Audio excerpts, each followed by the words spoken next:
സ്വർണ്ണക്കള്ളക്കടത്തും T V ചാനലുകളും രൂപയുടെ വിലയിടിവും രാഷ്ട്രീയ നേതൃത്വവും. കോൺഗ്രസിന്റെ സാമ്പത്തിക സ്രോതസ്സാണ് ഫയസ് എന്ന് പിണറായി വിജയൻ. വളരെ മുമ്പ് തന്നെ ഉമ്മൻചാണ്ടിയുടെ സഹായി ജിക്കുമോനുമായുമുള്ള ബന്ധത്തെക്കുറിച്ച് CBI പോലുള്ള ഏജൻസികൾക്ക് വിവരം ലഭിച്ചിരുന്നു. TP ചന്ദ്രശേഖരൻ വധത്തിൽ ആരോപണ വിധേയനായ P മോഹനനെ വേഷം മാറി ജയിലിൽ സന്ദർശിച്ചതിനെ കുറിച്ച് വാർത്തകളും വീഡിയോകളും പുറത്തു വന്നിരുന്നു. അപ്പോൾ പിന്നെ ഫയസ് ആരുടെ ഏജന്റാണ്? കോൺഗ്രസിൻ്റെതോ CPM-ൻ്റെതോ? കൃത്യമായ തെളിവുകൾ പുറത്തു വന്നിട്ടില്ലാത്ത സാഹചര്യത്തിൽ നമുക്ക് കാര്യങ്ങൾ ഊഹിക്കാൻ മാത്രമേ കഴിയൂ.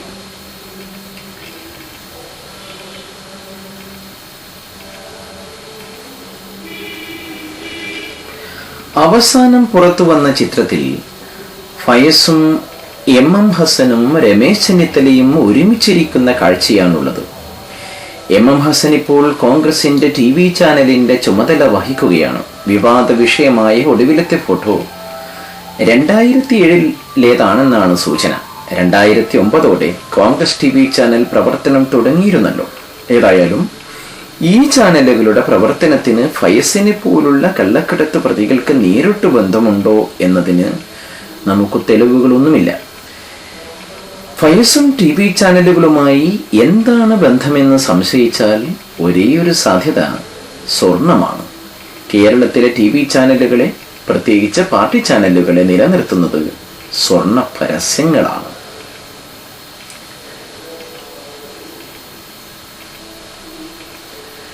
വേൾഡ് ഗോൾഡ് കൗൺസിലിന്റെ കണക്കനുസരിച്ച് ഒരു വർഷം ഇന്ത്യക്കാവശ്യമായ 900 ടൺ സ്വർണത്തിൽ 150 മുതൽ 200 ടൺ വരെ ഇന്ത്യയിലെത്തുന്നത് കള്ളക്കടത്ത് വഴിയാണ്.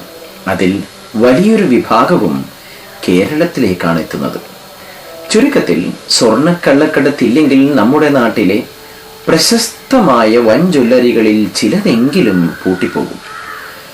ഭരണാധികാരികൾ മനസ്സുവെച്ചാൽ സ്വർണ്ണക്കള്ളക്കടത്ത് അവസാനിപ്പിക്കാം. ഈ സാഹചര്യത്തിലാണ് ദുരൂഹമായ സഹകരണവും നീക്കുപോക്കുമൊക്കെ രൂപപ്പെടുന്നത്.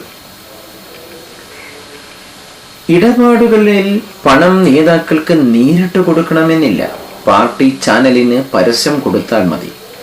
പാർട്ടി നേതാക്കൾ തന്നെ ബിസിനസ് സംരംഭങ്ങളുടെ നേതൃത്വത്തിലും മാനേജ്മെന്റിലും വന്നാൽ ഇത്തരം വരുമാനം നിയമവിധേയമായി തന്നെ കുടുംബത്തിലേക്കുള്ള ആസ്തിയായി, പരസ്യത്തിനുള്ള കമ്മീഷനായും ശമ്പളമായും ഗിഫ്റ്റുകളായും സ്ഥലം ഇടപാടുകളിലും വീടുകൾ നിർമ്മിക്കുന്നതിലെ കോൺട്രാക്റ്റിന്റെ രൂപത്തിലും മക്കളുടെ വിദ്യാഭ്യാസ ചെലവിനെന്ന രീതിയിലും രഹസ്യമായുള്ള ബിസിനസ് പാർട്ട്ണർഷിപ്പുകളായുമൊക്കെ വീട്ടിലെത്തിക്കൊള്ളൂ.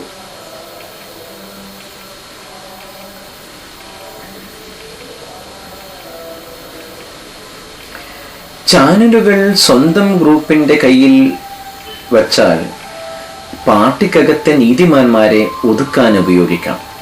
സ്വന്തം ഇമേജ് കൾട്ടിവേറ്റ് ചെയ്ത് രാഷ്ട്രീയ പദവികളുടെ ഔന്നത്യങ്ങളിലേക്ക് പടവുകൾ കയറിപ്പോകാം. ഇത്തരം സാധ്യതകൾ നിലനിൽക്കുന്നു. തെറ്റുകളെ ചൂണ്ടിക്കാണിക്കുന്ന നീതിമാന്മാരായ TP ചന്ദ്രശേഖരനെ പോലുള്ളവരെ വധിക്കണമെങ്കിൽ കൊലയാളികൾക്ക് കൊടുക്കാൻ ഇത്തരം റിസോഴ്സുകൾ ഉപയോഗപ്പെടുത്താം എന്ന സാധ്യത നിലനിൽക്കുന്നു.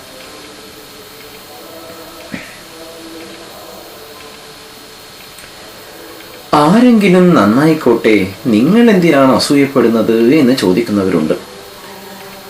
നമ്മുടെ രാജ്യത്ത് അടുത്ത കാലത്തുണ്ടായ ഭീമമായ വിലക്കയറ്റത്തിനുള്ള ഏറ്റവും വലിയ 4-5 കാരണങ്ങളിലൊന്ന് നമ്മുടെ നാട്ടിലേക്ക് വമ്പിച്ച തോതിൽ സ്വർണം ഇറക്കുമതി ചെയ്തതുകൊണ്ട് രൂപയുടെ മൂല്യം ഡോളറിന് 43 എന്ന സ്ഥിതിയിൽ നിന്ന് $1 63 എന്ന നിലയിലേക്ക് പൊളിഞ്ഞു പാളീസായതുകൊണ്ടാണ്. ഫയസ് സ്വർണ്ണക്കടത്തിൽ അറസ്റ്റിലായി എന്ന് നമുക്കറിയാം. കോൺഗ്രസിലെയും CPM-ലെയും ഉന്നത നേതാക്കളുമായി ഇവർക്ക് ബന്ധമുണ്ടായിരുന്നു എന്നും വാർത്തകൾ ഉണ്ടായിരുന്നു. CPM-ന് ലഭിച്ചിട്ടുള്ള സംഭാവനകളിൽ ഏറ്റവും വലിയ തുക നൽകിയത് മലബാർ ഗോൾഡുകാരനാണ്. ഇദ്ദേഹത്തിന്റെ സ്ഥാപനം കള്ളക്കടത്തിന്റെ ആനുകൂല്യം നേടിയിരുന്നതായി വാർത്തകളുണ്ടായിരുന്നു. അനഭിലഷണീയമായവരിൽ നിന്നും പണം വാങ്ങരുതെന്നും അങ്ങനെ വാങ്ങിയ തുക തിരിച്ചു കൊടുക്കണമെന്നും ആവശ്യപ്പെട്ടത് CPM കേന്ദ്ര നേതൃത്വമാണ്. കള്ളക്കടത്തുമായി ബന്ധപ്പെട്ട് വാർത്തകൾ വന്നിട്ടുള്ള മലബാർ ഗോൾഡിൽ നിന്ന് പണം നേരിട്ട് വാങ്ങിയതായി സാക്ഷ്യപ്പെടുത്തി ഒപ്പുവെച്ചിട്ടുള്ളത് സാത്വികനായ S. രാമചന്ദ്രൻ പിള്ളയാണ്.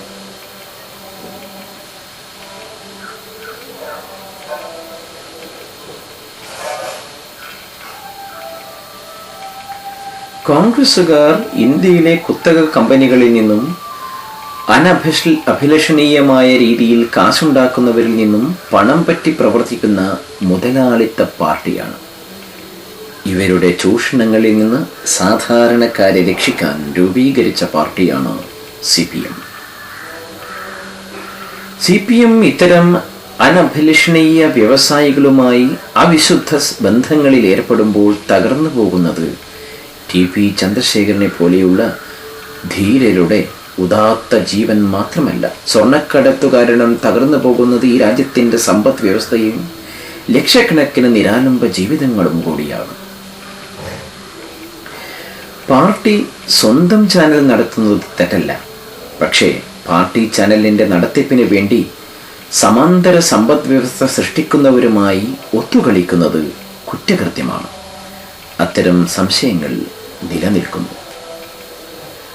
നമുക്ക് മുമ്പിൽ വിശ്വസനീയമായ ചില വാർത്തകളുണ്ട്.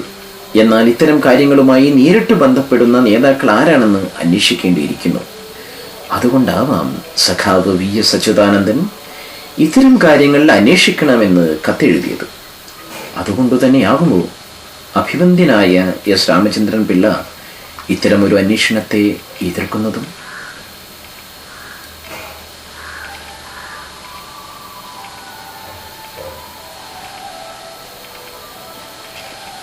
ബംഗാളിൽ സകലതും തകർന്ന് നായിക്കോലമായി. കേരളത്തിലെങ്കിലും ജനപക്ഷ രാഷ്ട്രീയത്തെ ഉയർത്തിപ്പിടിക്കാൻ കൃത്യമായ ഇടതുപക്ഷ രാഷ്ട്രീയ നിലപാടുകളുള്ള സ്ഥാനാർത്ഥികളെ വിജയിപ്പിക്കണം. അത് നമ്മുടെയൊക്കെ ചുമതലയാണ്. അത്തരം ചില സ്ഥാനാർത്ഥികളുടെ പേരുകൾ: P. കരുണാകരൻ CPMന്റെ സ്ഥാനാർത്ഥിയാണ്. കാസർഗോഡ് പാർലമെന്റ് മണ്ഡലത്തിൽ നിന്ന് മത്സരിക്കുന്നു. അരിവാൾ ചുറ്റിക നക്ഷത്രമാണ് അദ്ദേഹത്തിൻ്റെ തിരഞ്ഞെടുപ്പ് ചിഹ്നം. P. കരുണാകരൻ CPM സ്ഥാനാർത്ഥി, കാസർഗോഡ് മണ്ഡലം, ചുറ്റികരിവാൾ നക്ഷത്രം. TL സന്തോഷ് RMPയുടെ സ്ഥാനാർത്ഥിയാണ്. തൃശൂർ പാർലമെന്റ് മണ്ഡലത്തിൽ നിന്ന് മത്സരിക്കുന്നു. ഗ്ലാസ് ആണ് തിരഞ്ഞെടുപ്പ് ചിഹ്നം, glass tumbler. TL Santhosh RMP Thrissur മണ്ഡലം, ഗ്ലാസ്. Advocate P. കുമാരൻകുട്ടി RMPയുടെ സ്ഥാനാർത്ഥിയായി വടകര പാർലമെന്റ് മണ്ഡലത്തിൽ നിന്ന് മത്സരിക്കുന്നു. ഗ്ലാസ് ആണ് അദ്ദേഹത്തിൻ്റെയും തിരഞ്ഞെടുപ്പ് ചിഹ്നം. Advocate P. കുമാരൻകുട്ടി RMP വടകരയിൽ നിന്ന് ജനവിധി തേടുന്നു. ഗ്ലാസ് തിരഞ്ഞെടുപ്പ് ചിഹ്നം. KS ഹരിഹരൻ RMP സ്ഥാനാർത്ഥിയായി ആറ്റിങ്ങൽ മണ്ഡലത്തിൽ നിന്ന് മത്സരിക്കുന്നു. ഗ്ലാസ് ആണ് തിരഞ്ഞെടുപ്പ് ചിഹ്നം. KS ഹരിഹരൻ RMPയുടെ സ്ഥാനാർത്ഥി, ആറ്റിങ്ങൽ, ഗ്ലാസ് ആണ് തിരഞ്ഞെടുപ്പ് ചിഹ്നം. അനിത പ്രതാപ് AAPയുടെ സ്ഥാനാർത്ഥിയാണ്. എറണാകുളം മണ്ഡലത്തിൽ നിന്ന് മത്സരിക്കുന്നു. ചൂലാണ് തിരഞ്ഞെടുപ്പ് ചിഹ്നം. അനിത പ്രതാപ് AAP എറണാകുളം മണ്ഡലം, ചൂൽ. അഡ്വക്കേറ്റ് NP പ്രതാപ് കുമാർ RMPയുടെ സ്ഥാനാർത്ഥിയാണ്. കോഴിക്കോട് പാർലമെന്റ് മണ്ഡലത്തിൽ നിന്നും ജനവിധി തേടുന്നു. ഗ്ലാസ് ആണ് തിരഞ്ഞെടുപ്പ് ചിഹ്നം. Advocate NP Pratap Kumar RMP Kozhikode നിന്ന് മത്സരിക്കുന്നു. ഗ്ലാസ്. PP മോഹനൻ RMPയുടെ സ്ഥാനാർത്ഥി, കണ്ണൂർ ലോക്സഭാ മണ്ഡലം, ടെലിവിഷനാണ് തിരഞ്ഞെടുപ്പ് ചിഹ്നം. PP മോഹനൻ RMP കണ്ണൂർ മണ്ഡലം, ടെലിവിഷനാണ് അദ്ദേഹത്തിൻ്റെ തിരഞ്ഞെടുപ്പ് ചിഹ്നം. PK സൈനബ CPM സ്ഥാനാർത്ഥിയായി മലപ്പുറത്ത് നിന്ന് ജനവിധി തേടുന്നു. ചുറ്റികരിവാൾ നക്ഷത്രം. PK സൈനബ CPM മലപ്പുറം അരിവാൾ ചുറ്റിക നക്ഷത്രം. MA ബിന്ദു SUC സ്ഥാനാർത്ഥിയാണ്, ആലപ്പുഴയിൽ നിന്ന് മത്സരിക്കുന്നു. ഗ്ലാസ് തിരഞ്ഞെടുപ്പ് ചിഹ്നം.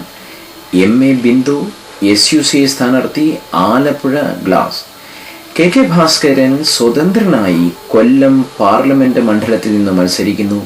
കപ്പും സാസറുമാണ് അദ്ദേഹത്തിൻ്റെ തിരഞ്ഞെടുപ്പ് ചിഹ്നം. KK ഭാസ്കരൻ സ്വതന്ത്രനായി മത്സരിക്കുന്നു.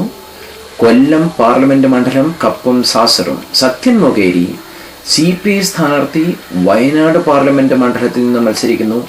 അരിവാളും കതിരും. സത്യൻ മൊകേരി CPI സ്ഥാനാർത്ഥി, വയനാട്, അരിവാളും കതിരും. ദയവ് ചെയ്ത് ഈ ലിങ്ക് എല്ലാവർക്കും ഫോർവേഡ് ചെയ്യണമെന്ന് അപേക്ഷിക്കുന്നു.